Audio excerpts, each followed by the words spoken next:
When I was shuffling out the spread for you, I saw this image. So I'm looking at this guy. He's probably in his, I don't know, 30s, 40s. And he's at a blackjack table. So he's sort of like right here facing me. And it seems almost like I'm looking through the perspective of a blackjack dealer. And I'm not familiar with card games, but I believe that's the game where you have to, all the cards have to add up to 21. And you want to get closest to 21, as close to the number 21 as possible. And you're betting, and you're playing against the dealer pretty much. And I see this man, he's got like already 4 cards that are in front of him. And he's saying like, hit me. And then the dealer gives him another card. And it's still a small card. It might have been a 3 or a 4 that was dealt. And then he says, hit me again. And he says it again. So when I saw this image, I immediately thought that you're taking a big chance. You're taking a big risk because you feel like the gamble is worth it. It's almost like you're calling somebody's bluff, or you are doing something where there are a lot of risk involved, but there's also a huge payout involved as well. So you're kind of weighing out, these options. Like, if I don't do it, I would have gained nothing. But if I do it, there might be a little bit of a loss if I lose, but I could win really, really big if I do it. So if I take this risk, it will really pay out for me. So that's what it feels like. But the weird thing is, I didn't see any chips on the table. I didn't see any type of money being exchanged. So I don't feel like this is a monetary risk. I just don't get that element. But for some of you, it very well could be a risky, like a financially risky endeavor that you're undertaking. But I just feel like this is something a little bit more from the heart, which is, a gamble on relationships, a gamble on love, a gamble on something that you feel deep down. It's almost like calling somebody else's bluff, okay? So when I translate that message into the cards, some of the things that I'm picking up here is there's definitely communication between you and another person. And I feel like the communication has to be very, very, very well thought out. And the communication has to be very tact. So it's almost like you're sitting there trying to communicate with another person. And I almost feel like this element, you guys are naturally very cautious to begin with. And I literally see like somebody typing an email or texting and spending a lot of time making sure that the wording is just perfect. Spending a lot of time making sure that, everything is spelled out correctly, everything is grammatically correct, that there are correct punctuations, there are correct numbers and figures and things like that. So there is something that you're doing very meticulously, that you're doing with the utmost care because somebody else is going to review it or somebody else is going to read it. So I feel almost like this element about, wanting to communicate with somebody, measuring your words, weighing out the word choice, weighing out what you're going to say, and being extra careful about how you come across and how the other person is going to receive your message. It's almost like wondering, is this the right tone that I should use? Is this the right way in which I should communicate? Am I getting my point across? So you're really reassessing this piece of communication that you're sending off to somebody. And what I feel here, we do have, let me see. We do have 2 people that you're dealing heavily with for this week. I have here the King of Swords. So this is an air sign, Aquarius, Gemini, and Libra. And then I have the Queen of Cups, Pisces, Cancer, Scorpio. So these 2 figures will be very, very prominent in your life for this week at least. And what I feel is there is somebody that is, they come across almost like they're always analyzing things. They might tend to overanalyze, and they might, they're very intelligent, but I almost feel like they're a little bit more on the pessimistic end, okay? There's sort of like, oh, it's not going to work out. We should have a plan B. So in a way, they're very cautious as well, but I feel like they err a little bit more on the pessimistic end. And so they don't really do anything rushing right in. They're not impulsive. They take their time whenever they're confronted with a problem, whenever they're confronted with a crossroads, or whenever they communicate. So I feel like they're very measured, very methodical, and extremely, extremely like analytical. And they could read something and analyze it to death. Or they could like look at one situation and come up with like multiple scenarios where things can potentially play out, or where things can potentially go right, or where things can potentially go wrong. So I feel like this is almost like a strategist. It's somebody that has a lot of insight, a lot of foresight, and also they plan for every possible scenario. And so when you're dealing with this person, I feel almost like they're giving you a lot of different scenarios for you to mull over, for you to analyze. And I feel like in a way, dealing with them can be very refreshing for you, because I feel like a lot of the times you guys do, get really stuck. It's almost like that tunnel vision. You want to have things a certain way, and especially when you have an emotional pull towards something, it's almost like you trust your intuition so much that you're like, nothing can go wrong. My intuition is really pulling me in this direction. So I feel like that's where I'm meant to go. Okay, and this is you going for something. This is the Knight of Cups, and I feel like this is more your energy. Going passionately towards something, seeing something that you like, it triggers your senses. And you're just like, that's it. My intuition, my heart is telling me to go this way. There's nothing here that indicates otherwise, so I'm going to go for it. But I feel like this person is telling you, yeah, but if you do this, there are all these other things that you have to consider. And I almost feel like you deal with things that are in front of you, whereas this person deals with things almost from like a bird's eye view. They're looking at the totality of a situation, and they're like, well, if you take that route, further down the line, there's going to be some blockages. Whereas if you take this route, it's a little bit more circuitous. It's not as straightforward, but you can circumvent this potential pitfall. So you're dealing with somebody who is like that, and that's why your communication has to be very, very methodical and very measured. I feel for some of you, this is almost like a person that you're trying to please. Okay, so when I say that, I feel like you care about this person. You're emotionally there's some type of an emotional investment here, because honestly, when you don't care about somebody, you don't care about their opinions. And you don't care how they perceive you. You just don't care. But I feel like you do care. And that's why you do things in such a measured way, because you want to please this person, and you want to, it's almost like you respect them. And so their opinions matters a lot to you. Their advice, their counsel, their opinions, whatever they say, it matters a lot to you. So that's what I'm seeing here. And,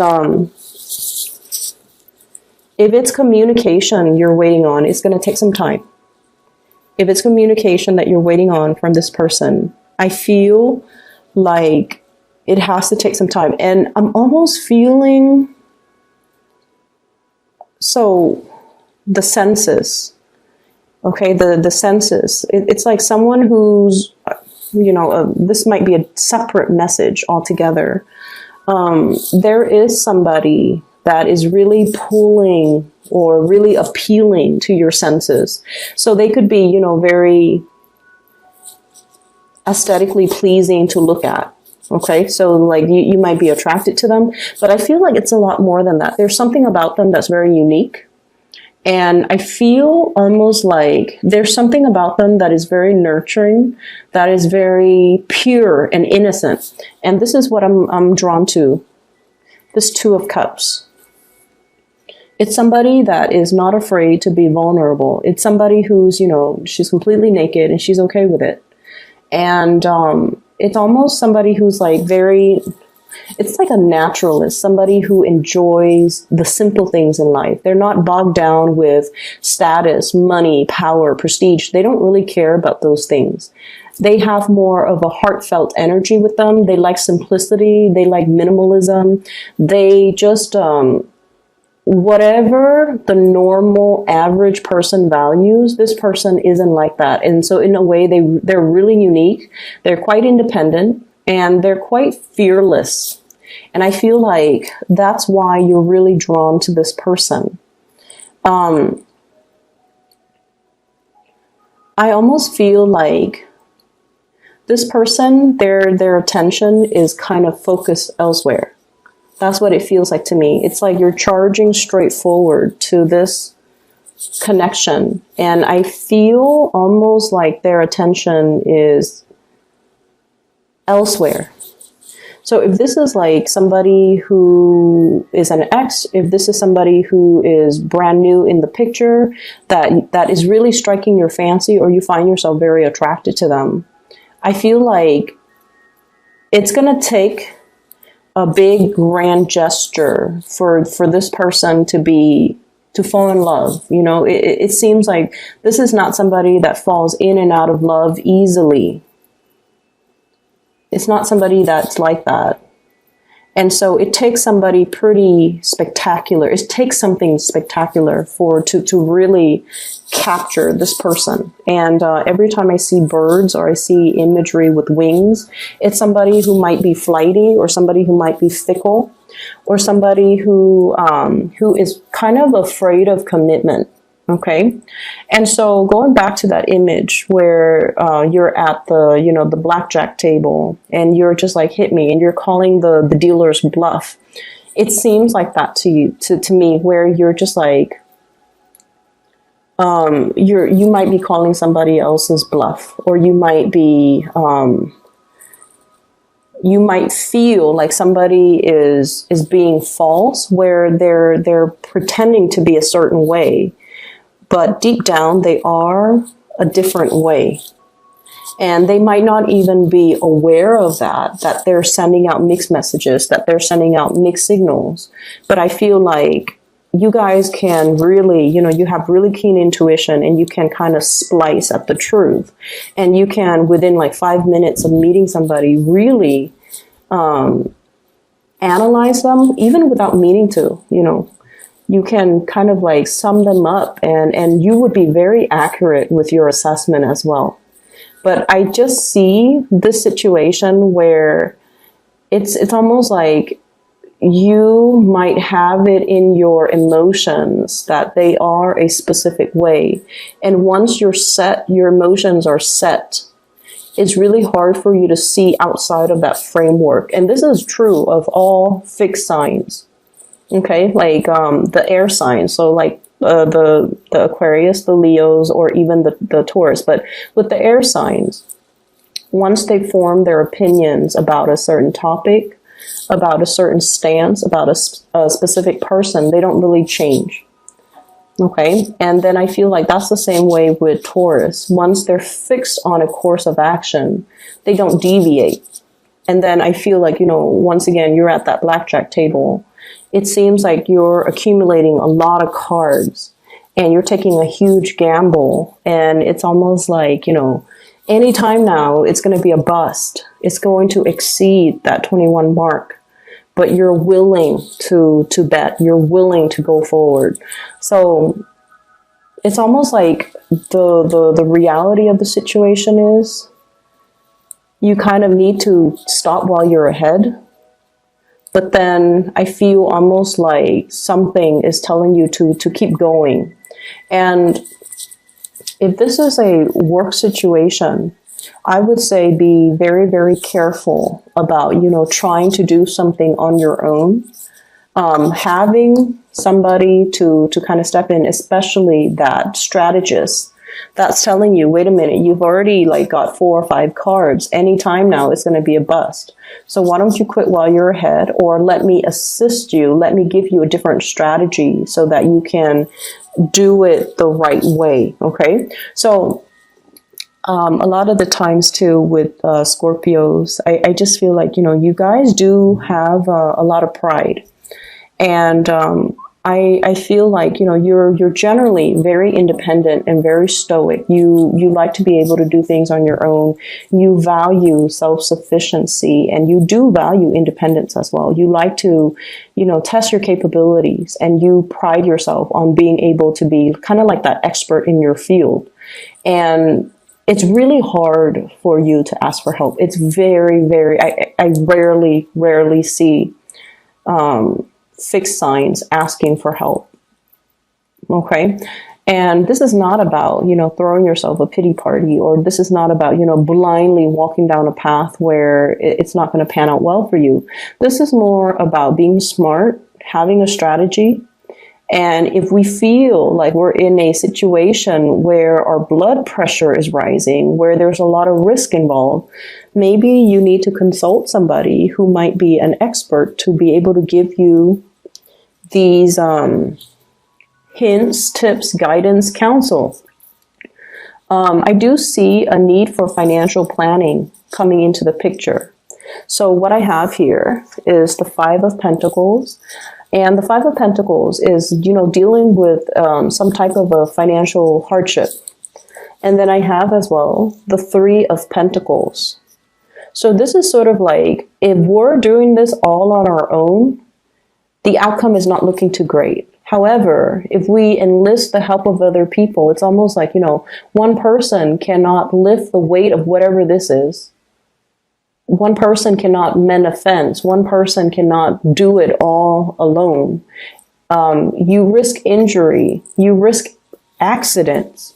So it's really important to ask for help. It's really important to say, you know what, this is a little bit too burdensome or too heavy for me. I'm going to need you to step in. So, asking for help, asking for assistance. And it could just be a helping hand. It could be financial assistance.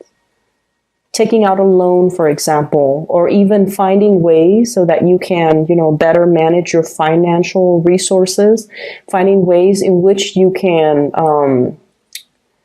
I'm seeing greatly shift money around, shifting money from savings to checking, shifting money from, shifting funds around. So I'm also seeing like retirement pension and things like that, so that you can pay for something unexpected. And I also see like needing to do housing repairs, needing to repair fences. Things might have been blown out during the things might have been knocked down. Things might have trickled in. So I feel some element here about having to repair some type of a dwelling. And you might need to, dip into your savings account in order to do that. And so a financial advisor, for example, could help you, find money or get a loan for a really, really low interest rate, or even show you how you can write it off. So I feel like there's a need here to consult somebody rather than taking a gamble, rather than, sitting there and not looking at the all the cards that are on the table for you. In the work environment overall, you're getting a lot of love and a lot of support. Okay. And I know that sounds weird, but what I feel is, you're very well received. So the people that are around you, there's a lot of collaboration. There's a lot of like creative problem solving. And I feel like, you guys like that. You guys like to solve puzzles. You guys like to figure, like, take things apart and try to figure out how the mechanics work, how things fit together. So I almost feel like there's a lot of these creative problem solving, using tools or using things for one purpose. And then it's almost like transferring that thing to a different, to use to a different purpose, and it works. So there's a lot of creative problem solving. There's a lot of like talking things through with another person, and the person can provide you with a lot of insights. Okay, so I feel like it's a very collaborative week, and it's really not indicating to me that you should keep information to yourself, or you should try to test your luck and do it on your own. Because like I said, you're getting a lot of love and a lot of support, and you're being looked at very, very favorably. So anybody will be more than willing to come to your rescue, to help you, to assist you, or even to sit down and, pick your brain. So it's really important to, try not to do it on your own. Okay. I don't see a very busy energy, but I see this sort of like merry-go-round. When it comes to communication more than anything, when it comes to love, when it comes to relationships, when it comes to communication, it's just this revolving door is what I'm feeling, this revolving door. And, merry-go-rounds, revolving door, all indicate cycles. All indicates like a situation that is very monotonous, that we want to get off. Like you just want it to end. You just want the ride to end so that you can get off and then like try a different ride. So there might be a situation where things are a little bit monotonous, where things are a little bit dry, where things are a little bit stale. And you might not feel like your heart is in it anymore. And then there's definitely another connection here. I feel that's really pulling you in a different direction. Okay. But I just feel like you have to be a lot quicker when you act. That's what it seems like to me. What I have here, and these are two major arcana cards, so let me just talk about them. This is the Justice, and this is the Chariot. So both of these are major arcana cards. And what it's saying to me here is when something is right, it doesn't have to feel so hard, okay? When the balance in a situation, in a work environment, in a relationship, in any type of an interpersonal communication, if things are right, despite your differences. So let's just say, if you disagree with somebody, right? As adults, you both can talk about your differences, talk about your different beliefs, talk about, all the things that make you different without it being conflictual. And so if things become conflictual, and if it's, coming through from the other person, then it's because they're not emotionally mature enough to look at a situation as an adult. So if you disagree with something that they believe in, and then they take it as a personal attack on their belief system or on them, then it basically means they're not able to detach their ego from, their beliefs. And so you might need to kind of look at the maturity level of the person that you're with and try to assess whether or not they're on your same wavelength, okay? So the Justice here, the Justice card, is all about balance. It's all about recalibrating. And it's all about seeing both sides to the story. And this is, once again, that blackjack customer, the person at the blackjack table. He's got it in his head that I'm going to win big, But then at the same time, seeing both sides of the story, seeing that, the dealer's cards are not revealed. So you might need to look at a situation in a little bit more of a realistic mindset. And you also have to kind of come into this sense of, if it's meant to be, it shouldn't be so hard, okay? I shouldn't have to try so hard to pull things forward on my own, because I definitely see there's a lot of resistance here with this Chariot card. And if you're dealing with a Cancer even, I feel like this is a very, very caring person, but for whatever reason, there's lack of momentum, lack of progress, or lack of movement in the right direction with this person. Okay, so this could be business, work, colleague, relationship, as well as love relationship. There's lack of consensus. There's lack of like common ideologies. The traditional Rider-Waite deck depicts the Chariot as two people that are very, very different from each other, and they're trying to move in the same direction. And it's strange because this deck is not showing me the horses with two different colors. It's showing the same color, and it shows me as well you potentially could be dealing with another water sign, but for whatever reason, your interests, your goals, your life path, or the things that you're trying to pursue might not be in alignment with one another.